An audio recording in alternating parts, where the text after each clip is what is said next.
नमस्कार दोस्तों, स्वागत है आपका विजडम बुक सार बुक्स समरी चैनल पर, जहां हर किताब हमें सिखाती है जिंदगी को बेहतर जीना। यहां हम आपके लिए लाते हैं दुनिया की सबसे प्रेरणादायक किताबों का सार, जो आपके विचारों को बदल दे और जीवन में नई दिशा दे। तो तैयार हो जाइए, क्योंकि अब शुरू होता है ज्ञान और प्रेरणा का सफर। यह पुस्तक उनके लिए है जो लोग लंबी और खुशहाल जिंदगी जीना चाहते हैं, जो लोग जीवन में अपना उद्देश्य तलाश रहे हैं, जो लोग तनाव मुक्त मानसिकता के साथ जीवन की चुनौतियों का सामना करना चाहते हैं। प्रस्तावना: इकिगाई एक रहस्यमय शब्द। पुस्तक की प्रस्तावना इकिगाई की जांच और जापानी संस्कृति में इसके महत्व के लिए आधार तैयार करती है। लेखक हेक्टर गार्सिया फ्रांसिस्क मिरालेस ने जापान में रहने के अपने व्यक्तिगत अनुभव और वहां की संस्कृति और जीवन शैली ने उन्हें कैसे आकर्षित किया, इस पर चर्चा की है। हालांकि जापान को अक्सर आविष्कार और प्रौद्योगिकी के देश के रूप में माना जाता है, लेखक इस बात पर जोर देता है कि यह परंपरा के प्रति गहरा सम्मान और जागरूकता और सादगी पर जोर देने वाला देश भी है। लेखक का मानना है कि इस सांस्कृतिक परिप्रेक्ष्य ने स्वास्थ्य और कल्याण के लिए एक विशेष दृष्टिकोण तैयार किया है, जो संतुलन, सद्भाव और उद्देश्य को प्राथमिकता देता है। अध्याय 1: इकिगाई, बढ़ती उम्र के साथ जवान बने रहने की कला। पुस्तक का पहला अध्याय इकिगाई की अवधारणा का परिचय देता है, जिसका जापानी में अनुवाद जीवन का एक कारण या जीवन में एक उद्देश्य के रूप में होता है। इकिगाई की उत्पत्ति और वर्षों से शोधकर्ताओं और दार्शनिकों द्वारा इसका अध्ययन कैसे किया गया है, इस अध्याय में आगे बताया गया है। हालांकि इकिगाई की कोई एक परिभाषा नहीं है जो सभी के लिए उपयुक्त हो, लेखक का कहना है कि यह आम तौर पर उन चीजों को संदर्भित करता है जो हमारे जीवन को अर्थ और उद्देश्य देते हैं। इकिगाई कुछ ऐसा होना चाहिए जिसमें आप अच्छे हों, कुछ ऐसा जो आपको पसंद हो, कुछ ऐसा होना चाहिए जिसकी दुनिया को जरूरत है, और कुछ ऐसा जिसके लिए आपको भुगतान किया जा सकता है। लेखक बताते हैं कि जबकि जापान अक्सर प्रौद्योगिकी और नवाचार से जुड़ा हुआ है, यह परंपरा के प्रति गहरा सम्मान और सादगी और सावधानी पर ध्यान देने वाला देश भी है। उन्होंने कहा कि इस सांस्कृतिक मानसिकता ने स्वास्थ्य और कल्याण के लिए एक अद्वितीय दृष्टिकोण को जन्म दिया है, जो संतुलन, सद्भाव और उद्देश्य को महत्व देता है। ओकिनावा द्वीप दुनिया के ब्लू जोन में पहला स्थान रखता है, जहां समुदाय मोई का अभ्यास करता है, जो समान हितों वाले लोगों का एक अनौपचारिक समूह है जो एक दूसरे का ख्याल रखते हैं। वे समुदाय की सेवा करते हैं। अध्याय 2: बुढ़ापा रोधी रहस्य।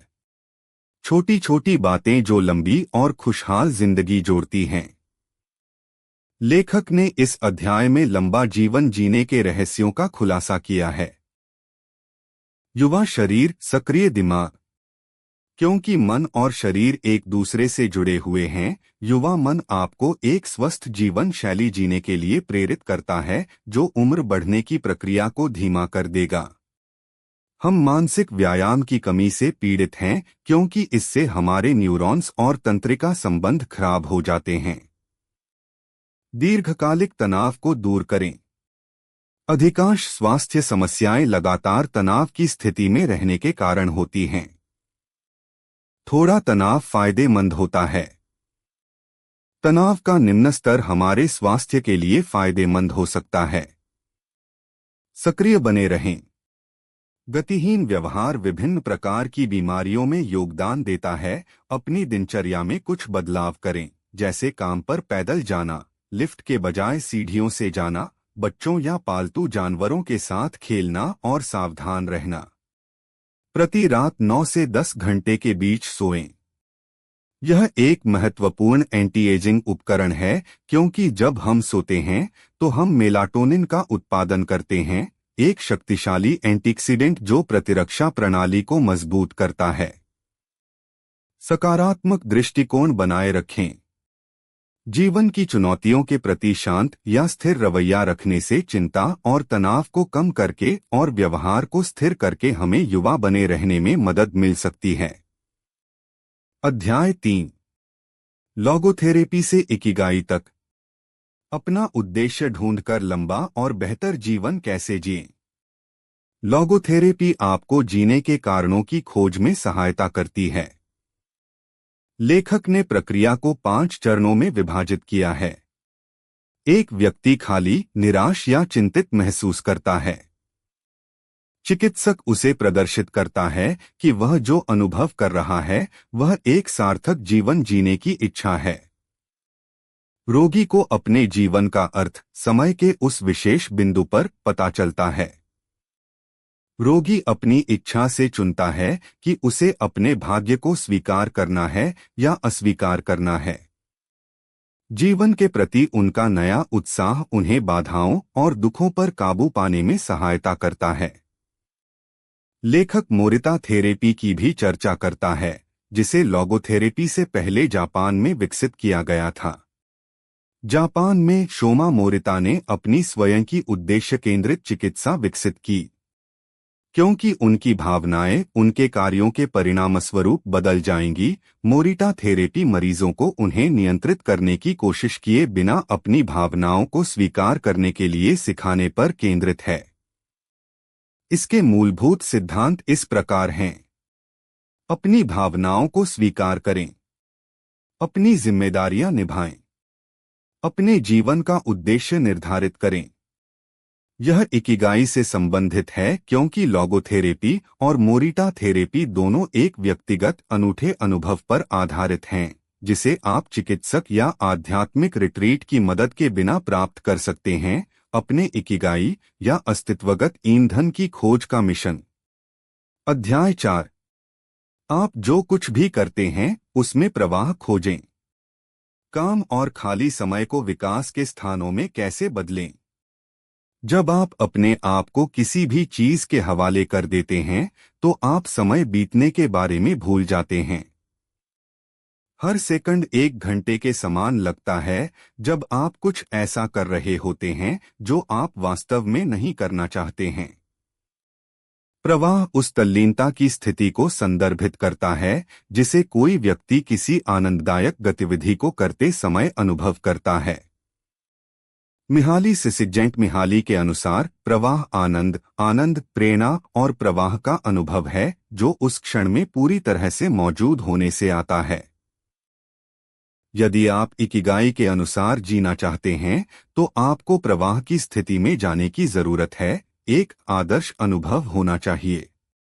लेखक डेपॉल विश्वविद्यालय के एक शोधकर्ता ओवेन शेफर का हवाला देते हैं, जो यह जानना कि क्या करना है को प्रवाह की स्थिति में प्रवेश करने के लिए आवश्यक शर्तों में से एक के रूप में सूचीबद्ध करता है। कार्य को पूरा करने के लिए अपेक्षित कौशल होना। यह जानना कि क्या करना है। यह जानना कि यह कैसे करना है।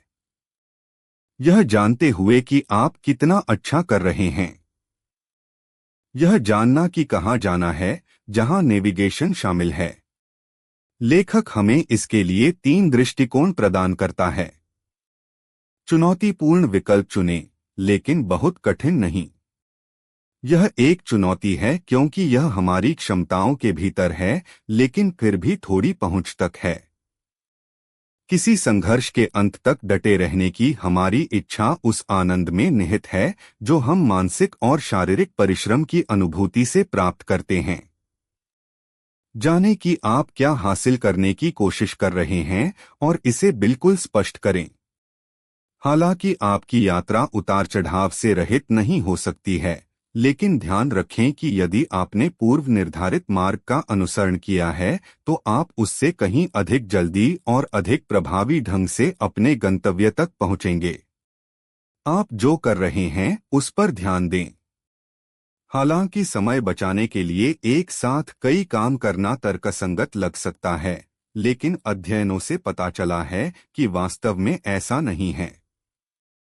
यह भी कहा गया है कि सांसारिक काम को सूक्ष्म प्रवाह के क्षणों में किसी ऐसी चीज में बदलने की हमारी क्षमता, जिसका हम आनंद लेते हैं, हमारी खुशी के लिए महत्वपूर्ण है, क्योंकि हम सभी को ऐसे कार्यों को पूरा करना है। आप उन गतिविधियों में संलग्न होकर अपनी इकिगाई का पता लगा सकते हैं जो आपको प्रवाह की स्थिति में लाती हैं। अध्याय 5। दीर्घायु के स्वामी। दुनिया में सबसे लंबे समय तक जीवित रहने वाले लोगों के ज्ञान के शब्द। लेखक ने ओकिनावा में सुपरसेंटेनेरियन लोगों जो 110 वर्ष या उससे अधिक उम्र तक जीवित रहते हैं का साक्षात्कार लिया, जिसका अपना अध्याय है। साक्षात्कारकर्ताओं में मिसाओ ओकावा 117, मारा कैपोविला 116, जीन कैलमेंट 122, वाल्टर ब्रुनिंग 114 और अलेक्जेंडर इमिच 111 शामिल हैं। गार्सिया उन बुजुर्ग लोगों से भी प्रेरणा लेती हैं जो सेवानिवृत्त होने के बजाय इकिगाई मशाल लेकर चलना जारी रखते हैं। अध्याय 6। जापान के शताब्दीवासियों से सबक। खुशी और दीर्घायु के लिए परंपराएं और कहावतें। इस अध्याय में लेखक समुदाय के सबसे पुराने सदस्यों का साक्षात्कार करने के लिए ओकिनावा की राजधानी ओगिमी, जिसे दीर्घायु गांव के रूप में भी जाना जाता है, की अपनी यात्रा का वर्णन करता है। आते ही उन्होंने यातायात की कमी देखी। घर पहाड़ और समुद्र के नज़ारे के इर्दगिर्द बिखरे हुए थे। ओगिमी निवासियों का जीवंत सामाजिक जीवन सामुदायिक केंद्रों पर केंद्रित है। स्वयंसेवा आवश्यक है क्योंकि हर कोई योगदान दे सकता है और महसूस कर सकता है कि वे समुदाय का हिस्सा हैं। उत्सव और आध्यात्मिकता ग्रामीण जीवन का एक महत्वपूर्ण हिस्सा हैं और निवासियों की खुशी में योगदान करते हैं। स्थानीय लोग गहन लेकिन आरामदायक जीवन शैली जीते हैं। ऐसा प्रतीत हुआ कि वे महत्वपूर्ण कार्यों में व्यस्त थे, लेकिन शांति से अपना काम करते रहे। मत करो। अच्छी आदतें विकसित करें। अपनी मित्रता को दैनिक आधार पर बनाए रखें। इत्मीनान से जीवन जियो। आशावादी होना। अध्याय 7। इकिगाई आहार। दुनिया के सबसे लंबे समय तक जीवित रहने वाले लोग क्या खाते और पीते हैं? द्वितीय विश्व युद्ध के दौरान ओकिनावा जापान के सबसे तबाह क्षेत्रों में से एक था। न केवल युद्ध क्षेत्र के संघर्षों के परिणामस्वरूप, बल्कि युद्ध के बाद भूख और संसाधनों की कमी भी हुई। हालांकि जैसे ही ओकिनावावासी तबाही से उबरे, वे देश के सबसे लंबे समय तक जीवित रहने वाले नागरिकों में से कुछ बन गए। ओकिनावा आहार के मूल सिद्धांत निम्नलिखित हैं। विभिन्न प्रकार के खाद्य पदार्थों, विशेषकर सब्जियों का सेवन करें। हर दिन फलों और सब्जियों की कम से कम 5 सर्विंग का सेवन करें। अनाज आहार का आधार हैं। रोजाना सफेद चावल का सेवन करें। चीनी कम ही खाएं और यदि खाएं तो गन्ने की चीनी का प्रयोग करें।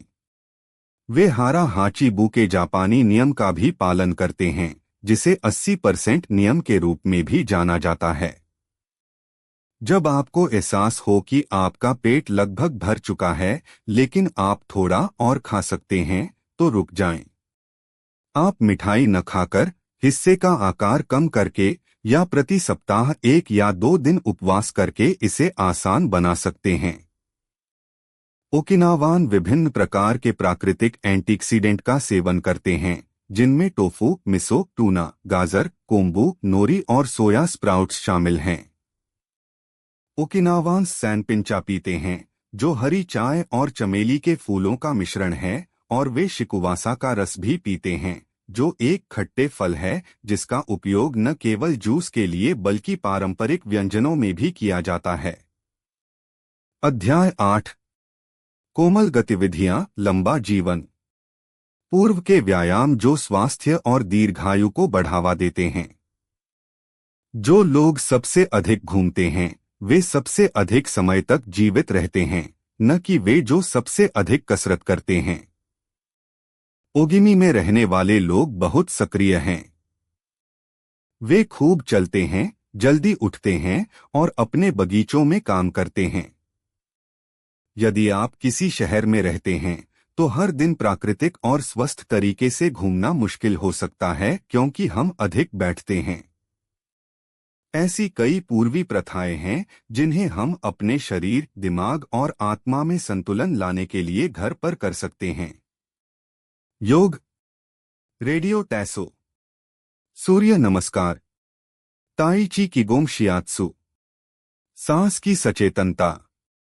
अध्याय 9, लचीलापन और वाबीसबी।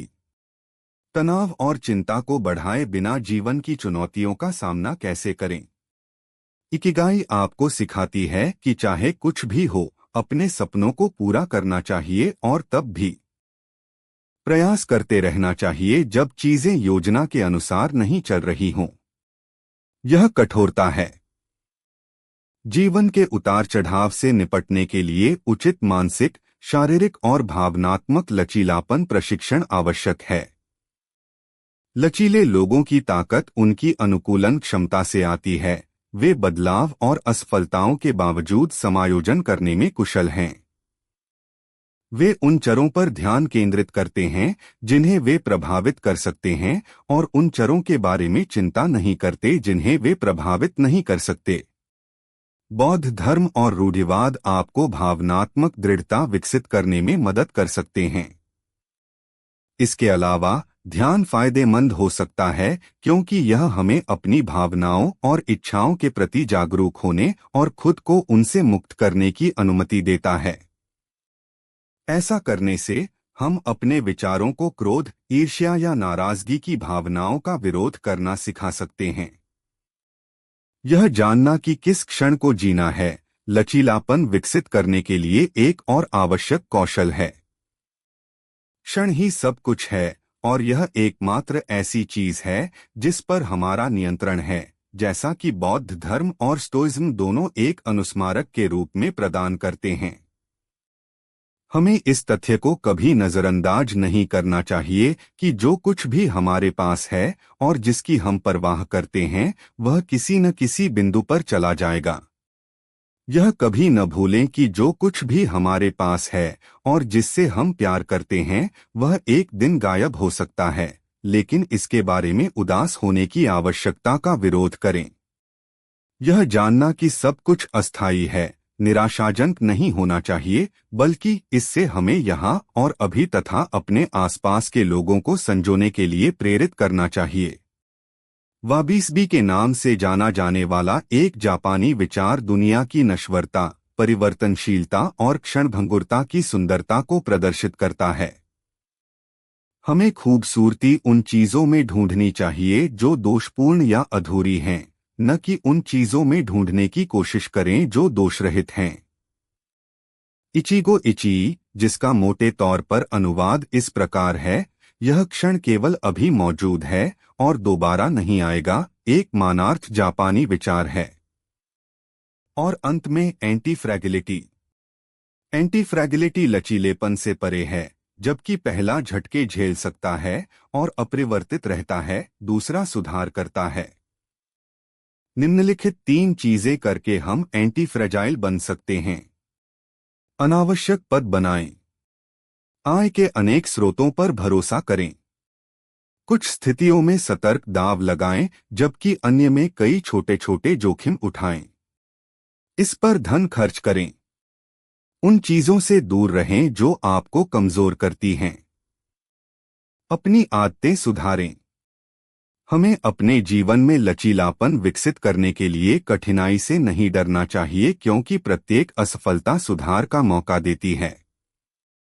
यदि हम एक एंटी फ्रैगाइल मानसिकता अपनाते हैं तो हम प्रत्येक झटके के साथ मजबूत बनने, अपनी जीवन शैली में सुधार करने और अपनी इकिगाई पर ध्यान केंद्रित करने के लिए लचीला बनने का एक तरीका खोज लेंगे। उपसंहार। इकिगाई जीवन जीने की कला।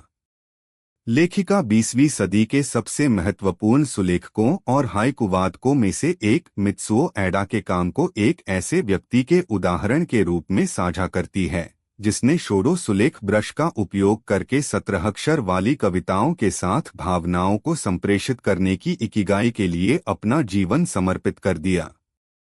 निष्कर्ष: हमारी इकिगाई प्रत्येक व्यक्ति के लिए अद्वितीय है, लेकिन हम सभी का अर्थ खोजने का समान लक्ष्य है। आधुनिक जीवन पैसे और सफलता जैसी विकर्षणों के साथ इस संबंध को खोना आसान बना सकता है। अपनी इकिगाई को खोजने के लिए हमें अपने अंतर्ज्ञान और जिज्ञासा का पालन करना चाहिए। ऐसे काम करने चाहिए जो हमें खुशी और संतुष्टि दें, चाहे वह बड़ा हो या छोटा। कोई सटीक रणनीति नहीं है, लेकिन हमें इसे खोजने के बारे में बहुत अधिक चिंता नहीं करनी चाहिए। अंततः हमें उन लोगों से घिरे रहकर जो हमें पसंद हैं, वही करने में व्यस्त रहना चाहिए जो हमसे प्यार करते हैं। संक्षेप में ये इकिगाई के 10 नियम हैं। सक्रिय रहें, सेवानिवृत्त न हो, धीमी गति से ले, पेट मत भरो, अपने आप को अच्छे दोस्तों से घेरें, अपने अगले जन्मदिन के लिए आकार में आ जाएं, मुस्कान, प्रकृति के साथ पुनः जुड़े, धन्यवाद दें, वर्तमान में रहना, अपने इकिगाई का पालन करें। इंपॉर्टेंट वाक्य कीवर्ड्स कोट्स। अध्याय 1 इकिगाई, बढ़ती उम्र के साथ जवान बने रहने की कला। कुछ लोगों को उनकी इकिगाई मिल गई है, जबकि अन्य अभी भी तलाश कर रहे हैं, हालांकि वे इसे अपने अंदर रखते हैं। अध्याय 2 बुढ़ापा रोधी रहस्य। छोटी छोटी बातें जो लंबी और खुशहाल जिंदगी जोड़ती हैं। युवा दिमाग होना आपको एक स्वस्थ जीवन शैली की ओर भी प्रेरित करता है, जो उम्र बढ़ने की प्रक्रिया को धीमा कर देगा। इस प्रकार, यद्यपि मन और शरीर को सक्रिय रखने के लिए चुनौतियां अच्छी हैं, हमें अपने शरीर की समय से पहले उम्र बढ़ने से बचने के लिए अपनी उच्च तनाव वाली जीवन शैली को समायोजित करना चाहिए। माइंडफुलनेस हासिल करने में प्रशिक्षण की एक क्रमिक प्रक्रिया शामिल होती है, लेकिन थोड़े से अभ्यास से हम अपने दिमाग को पूरी तरह से केंद्रित करना सीख सकते हैं, जिससे तनाव कम होता है और हमें लंबे समय तक जीने में मदद मिलती है। अध्याय 3 लोगोथेरेपी से इकिगाई तक। अपना उद्देश्य ढूंढकर लंबा और बेहतर जीवन कैसे जिएं। अस्तित्वगत निराशा तब उत्पन्न होती है जब हमारा जीवन उद्देश्यहीन होता है या जब वह उद्देश्य विकृत होता है। मोरिता थेरेपी का उद्देश्य लक्षणों को खत्म करना नहीं है, इसके बजाय यह हमें अपनी इच्छाओं, चिंताओं, भय और चिंताओं को स्वीकार करना और उन्हें जाने देना सिखाता है। अध्याय 4 आप जो कुछ भी करते हैं उसमें प्रवाह खोजें। काम और खाली समय को विकास के स्थानों में कैसे बदलें। ऐसा क्या है जो हमें किसी काम को करने में इतना आनंद देता है कि हम उसे करते समय अपनी सभी चिंताओं को भूल जाते हैं? हम सबसे ज्यादा खुश कब होते हैं? ये प्रश्न हमें अपनी इकिगाई खोजने में मदद कर सकते हैं। जब हम प्रवाहित होते हैं, तो हम बिना किसी विकर्षण के एक ठोस कार्य पर ध्यान केंद्रित करते हैं। सबसे खुश लोग वे नहीं हैं जो सबसे अधिक उपलब्धियां हासिल करते हैं। वे हैं जो प्रवाह की स्थिति में दूसरों की तुलना में अधिक समय बिताते हैं। अध्याय 5 दीर्घायु के स्वामी। दुनिया में सबसे लंबे समय तक जीवित रहने वाले लोगों के ज्ञान के शब्द। ग्रामीण इलाकों में शांतिपूर्ण जीवन उन लोगों के बीच बहुत आम लगता है जिन्होंने एक शताब्दी देखी है। यदि आप तब भी व्यस्त रहना चाहते हैं जब काम करने की कोई आवश्यकता नहीं है, तो आपके क्षितिज पर एक इकिगाई होनी चाहिए, एक ऐसा उद्देश्य जो जीवन भर आपका मार्गदर्शन करता है और आपको समुदाय और आपके लिए सुंदरता और उपयोगिता की चीजें बनाने के लिए प्रेरित करता है। अध्याय 6 जापान के शताब्दी वासियों से सबक। खुशी और दीर्घायु के लिए परंपराएं और कहावतें। उनके जीवन में एक या कई महत्वपूर्ण उद्देश्य हैं। उनके पास इकिगाई है, लेकिन वे इसे बहुत गंभीरता से नहीं लेते हैं। वे निश्चिंत हैं और जो कुछ भी करते हैं उसका आनंद लेते हैं। वे हमेशा व्यस्त रहते हैं, लेकिन वे खुद को उन कार्यों में व्यस्त रखते हैं जो उन्हें आराम करने की अनुमति देते हैं। अध्याय 7 इकिगाई आहार। दुनिया के सबसे लंबे समय तक जीवित रहने वाले लोग क्या खाते और पीते हैं? यह जांचने का सबसे आसान तरीका है कि आपकी मेज पर पर्याप्त विविधता है या नहीं। यह सुनिश्चित करना है कि आप इंद्रधनुष खा रहे हैं। जब आप देखते हैं कि आपका पेट लगभग भर चुका है, लेकिन थोड़ा और भी हो सकता है, बस खाना बंद करो। अध्याय 8 कोमल गतिविधियां, लंबा जीवन। पूर्व के व्यायाम जो स्वास्थ्य और दीर्घायु को बढ़ावा देते हैं। आपको हर दिन 1 घंटे के लिए जिम जाने या मैराथन दौड़ने की जरूरत नहीं है। जैसा कि जापानी शताब्दीवासी हमें दिखाते हैं, आपको बस अपने दिन में हलचल जोड़ने की जरूरत है। अध्याय 9 लचीलापन और वाबीसबी। तनाव और चिंता को बढ़ाए बिना जीवन की चुनौतियों का सामना कैसे करें? जीवन के उतार चढ़ाव का सामना करने के लिए हमारे दिमाग, शरीर और भावनात्मक लचीलेपन का उचित प्रशिक्षण आवश्यक है। जितना अधिक हम लचीले होंगे, खुद को संभालना और उस ओर वापस जाना उतना ही आसान होगा जो हमारे जीवन को अर्थ देता है। उन चीजों के बारे में चिंता करने से कुछ हासिल नहीं होता जो हमारे नियंत्रण से परे हैं।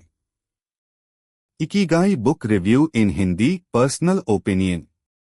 पुस्तक समीक्षा, व्यक्तिगत राय। इकिगाई पुस्तक उन लोगों के लिए एक महान संसाधन है जो यह जानना चाहते हैं कि एक पूर्ण, लंबा और शांत जीवन कैसे जिया जाए। शब्दांकन स्पष्ट, संक्षिप्त और समझने में आसान है। यह हमें जीवन के सबसे बुनियादी मुद्दों का सक्रिय रूप से समाधान खोजने के लिए प्रेरित करता है।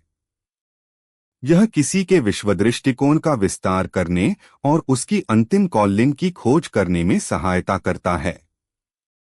इस पुस्तक में प्रस्तुत जापानी अवधारणाएं मेरे लिए दिलचस्प थीं, हालांकि पुस्तक ने केवल अपने विषयों की सतह को खरोंचा था। ज्यादातर मामलों में यह सिर्फ सामान्य ज्ञान है। यदि लेखकों ने इकिगाई के कैसे पर अधिक ध्यान केंद्रित किया होता तो मैं अधिक संतुष्ट होता। पुस्तक बहुत सारी चीजों को कवर करने की कोशिश करती है, इस प्रकार यह कई अलग अलग चीजों के परिचय पर बहुत अधिक समय खर्च करती है जिन्हें पेश करने की आवश्यकता नहीं है, जैसे सूर्य नमस्कार करने के चरण या कुछ मौलिक ताई ची चालें। हालांकि इसके केंद्रीय विषय के रूप में इकिगाई की अवधारणा पर अधिक जोर देने से इसे लाभ हो सकता था। यह पुस्तक अपने पाठक को एक कदम पीछे हटने, धीमा करने और जीवन के अर्थ पर विचार करने के लिए बहुत उत्थानकारी और उपयोगी है। अपने जीवन में इकिगाई के सिद्धांतों को लागू करना शुरू करने के लिए आप जो एक छोटा कदम उठा सकते हैं, वह है अपनी दैनिक दिनचर्या में सचेतनता और प्रतिबिंब को शामिल करना शुरू करना। हर दिन कुछ मिनट इस बात पर विचार करने के लिए निकालें कि आप किसके लिए आभारी हैं, किस चीज से आपको खुशी मिलती है और आप किस चीज को लेकर भावुक हैं। यह जर्नलिंग, ध्यान या बस कुछ क्षण रुककर विचार करने के माध्यम से किया जा सकता है। अपने मूल्यों, जुनून और उद्देश्य पर नियमित रूप से विचार करके आप इस बात की गहरी समझ विकसित करना शुरू कर सकते हैं कि क्या चीज आपको प्रेरित करती है और क्या चीज आपके जीवन को अर्थ देती है। यह आत्मजागरूकता आपको अधिक जानबूझकर विकल्प चुनने और अपने कार्यों को अपने मूल्यों और उद्देश्य के साथ संरेखित करने में मदद कर सकती है। समय के साथ इससे आपके जीवन में पूर्णता और संतुष्टि की भावना बढ़ सकती है।